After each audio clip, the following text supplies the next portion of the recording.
ആ ആയിക്കോട്ടെ. അസ്സലാമു അലൈക്കും. വലൈക്കും അസ്സലാം. ഞാനേ മോൾക്കൊരു ബിങ്കോ വേണമെന്നുണ്ട്, വാങ്ങാൻ വന്നോ? ശരി, ഞാൻ 1 കിലോ പഞ്ചസാര വേണം പറഞ്ഞിട്ടേ വാങ്ങാൻ വേണ്ടി വന്നു. എന്നാ വരി. 1 കിലോ പഞ്ചസാര ഇരിക്കട്ടോ.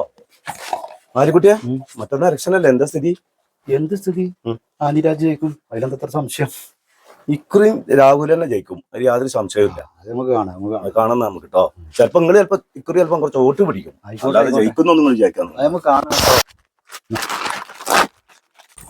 അല്ല, നിങ്ങൾ എന്താ കാണിക്കണേ? ആ പഞ്ചസാര കടിക്കേ. 2 ബിങ്കോ എടുത്തിട്ടുണ്ടേ. ആലിക്കുട്ടിയാ, ഞാൻ പോട്ടോ. ആ ശരി, മറ്റന്നാ കാണട്ടോ. ആയിക്കോട്ടെ. ബിങ്കോ 2 10 ശരി. എന്നാ ശരി. അല്ല പടച്ചോനെ, ആയിക്കോട്ടെ. ഞാൻ പാനിരാജിനേറ്റേ വീട്ടിൽ പോകേണ്ട അവസ്ഥയായിരുന്നു. ഞാനിപ്പോ രാഹുലിനായിട്ട് വീട്ടിൽ പോയിരുന്നു. ശരി. അപ്പൊ വീരാക മോനെ, മറ്റന്നാ നമുക്ക് അവിടെ വെച്ച് മറ്റന്നാ കാണട്ടോ. ആയിക്കോട്ടെ. ശരി.